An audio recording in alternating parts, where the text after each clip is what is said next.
Oke, kepada publik yang bertanya-tanya, kenapa Ibu Putri tidak keluar menjelaskan hal ini? Kita langsung bertanya dengan ahlinya secara saintifik di sini.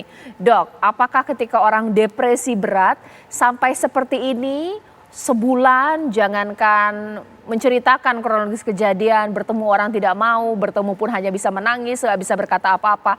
Normal nggak sih, Dok?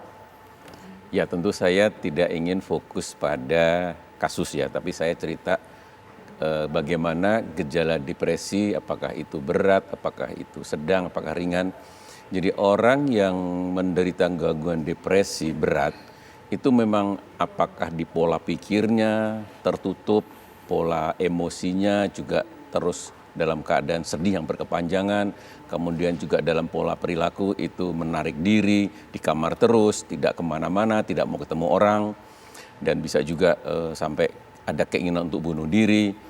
Itu benar seperti itu. Tetapi bahwa jangan lupa kondisi psikologis atau gangguan mental itu sifatnya dinamis. Orang depresi itu tidak permanen seumur hidup. Tapi pada dasarnya manusia itu punya daya untuk kembali normal atau ada healing agar supaya bahwa apakah seminggu 10 hari itu tentu akan mengalami perubahan.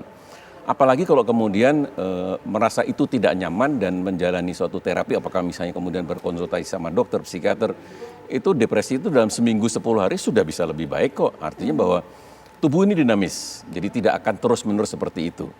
Tapi mungkin kalau memang bahwa dalam 1 hari, 2 hari setelah seorang terkena, misalnya kena trauma yang besar, trauma yang hebat, itu bisa kemudian menarik diri, tidak mau ketemu orang, berdiam, susah ngomong, itu bisa terjadi seperti Dokter, itu.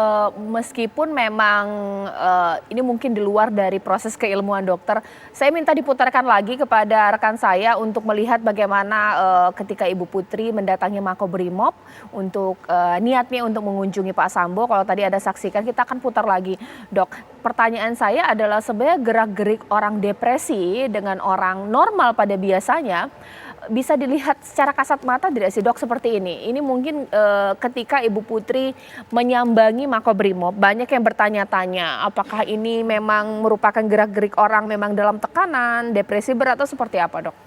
Gini Mbak Caca, jadi kalau saya diminta menilai gestur seseorang, padahal saya tidak melakukan pemeriksaan, itu tidak etis. Tapi saya ingin memberikan suatu gambaran bahwa kalau seseorang itu dalam keadaan depresi berat, ketemu orang itu barangkali juga masih ada kesulitan. Atau keluar rumah itu juga masih ada kesulitan. Untuk berbicara memang ada kesulitan. Tetapi bahwa kalau itu depresi sedang atau depresi ringan, itu mungkin untuk ketemu orang. Jadi anomali ya ketika memang kalau depresi berat untuk keluar bertemu dengan banyak orang hal yang sulit. Tapi ketika Bu Putri didatangi ke rumahnya tidak bisa berbicara apa-apa. Ketika kemudian memberikan pernyataan kepada media pada saat itu bisa. Tapi depresi itu dinamis pemirsa. Bukan hak kita kok untuk menjudge. Sekarang saya ke Kak Irma atau Mbak Irma Huta Barat di sini. Kita harus melihat ini menjadi kompleks ya Mbak ya. Ada Ibu Putri yang dianalogikan sebagai korban di sini, tapi publik juga butuh transparansi kasus. Sebagai komunitas civil society melihatnya seperti apa?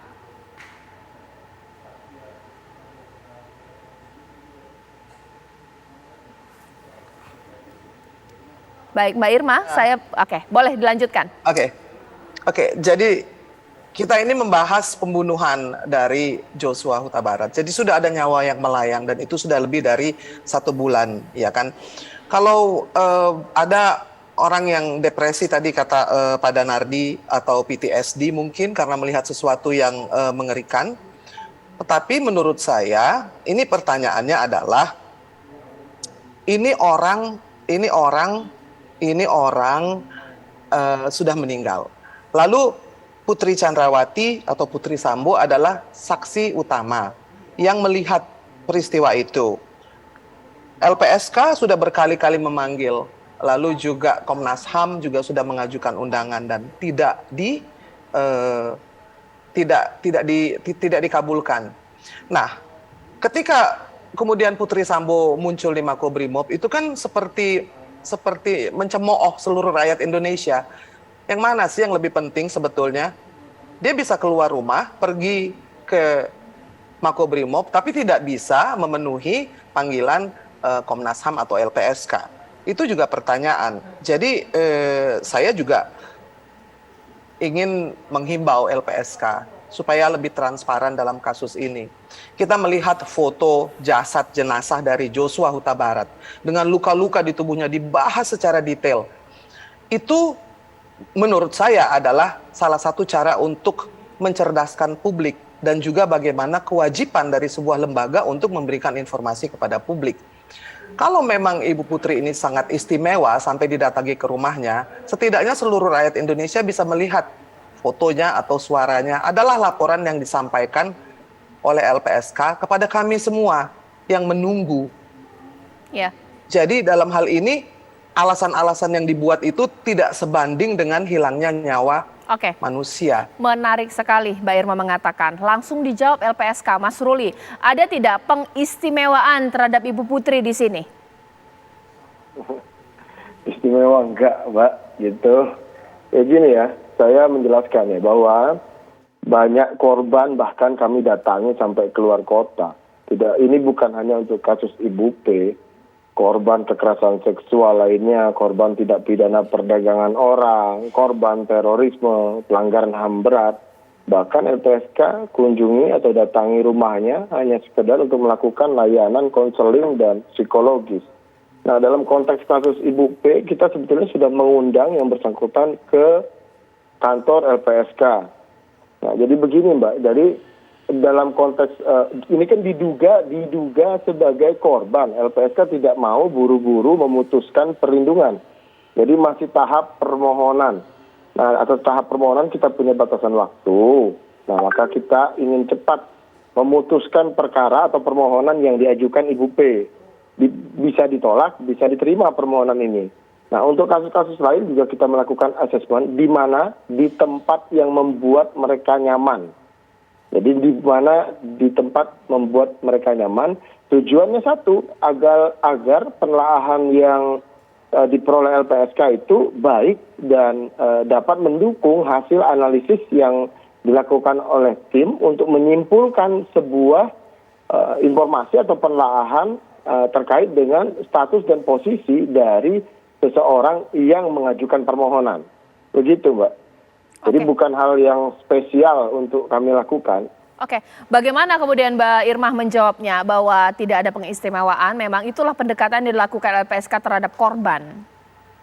Iya, begini, tadi kan saya bilang, kita sudah lihat ada seorang yang sudah meninggal dunia, kita lihat fotonya, jasadnya, jenazahnya. Setidaknya adalah foto hasil dari karya LPSK itu. Kan waktu Presiden bilang harus transparan, itu bukan berlaku hanya kepada Polri saja, tapi berlaku kepada semua lembaga yang terlibat, baik Komnas HAM, Kompolnas, maupun LPSK. Saya cuma mempertanyakan saja, seandainya adalah kebaikan hati, ingin memenuhi keingintahuan dari begitu banyak orang yang menunggu selama 1 bulan. Baradae sudah mengaku, lalu sudah ada 4 tersangka. Kapolri sudah bicara, Presiden sudah bicara, Mahfud MD sudah bicara, hanya Putri Sambo yang belum bicara. Itu saja kalau saya bilang yang harus dijadikan pertimbangan oleh LPSK. Siapa lagi yang belum bicara? Presiden saja bicara berkali-kali kok. Oke. Mahfud MD memberikan keterangan berkali-kali, Kapolri juga berkali-kali. Kalau dibilang tidak bisa bicara, itu juga tidak benar. Karena dia bicara pada waktu datang ke Makobrimob. Dia bisa keluar rumah. Tadi Dokter Danardi bilang depresi berat itu tidak bisa keluar rumah, tidak bisa ketemu orang. Berarti kan tidak depresi berat. Jadi tolonglah pikirkan perasaan seluruh rakyat Indonesia, perasaan keluarga Joshua yang sudah kehilangan anaknya. Oke. Janganlah berikan lagi jawaban-jawaban normatif, tapi penuhi keingintahuan publik. Itu saja. Oke. Saya ke Dokter Danardi. Dok, sebenarnya kan ini kan kasus menjadi kasus nasional dari hal masalah pribadi. Korban dalam hal ini tidak ya kemudian sedikit ada di-push gitu untuk menceritakan sebenarnya apa sih yang terjadi dalam peristiwa ini? Nah, ini kaitannya bukan pada suatu gangguannya, tapi ini contoh bahwa ketika seseorang itu tertekan di dalam terkait masalah hukum, misalnya seperti bahwa kami Ikatan Dokter Indonesia itu seringkali diminta untuk second opini pada kasus-kasus yang misalnya terkena korupsi kemudian berpura-pura sakit. Ya. Itu kita bisa melihat bahwa ini sebenarnya nggak sakit beneran. Artinya bahwa kita bisa meriksa bahwa ini ini suatu rekayasa, ini suatu cara agar supaya bisa menjadi seperti tidak berdaya, menjadi agar supaya nanti tidak kena hukuman, supaya dapat keringanan. Tapi bahwa tadi bahwa berpura-pura sakit itu tidak mudah. Berpura-pura sakit itu dokter tahu bahwa itu bukan sakit beneran. Baik, ya sesaat lagi setelah kita tadi melihat kondisi dari Ibu Putri yang memang bisa mengungkap kasus ini, pernyataan dari Menko Polhukam nanti akan saya ulas sesaat lagi bahwa informasi mengenai motif mungkin bisa didengar oleh orang yang dewasa. Itu pernyataan dari Pak Mahfud MD. Itu akan saya tanya kepada LPSK, mengingat sebenarnya LPSK akan menjamin Ibu Putri sebagai korban ketika memang terbukti bahwa Ibu Putri ini sebagai korban pelecehan seksual, ataukah juga tidak. Sesaat lagi di Apa Kabar Indonesia Malam.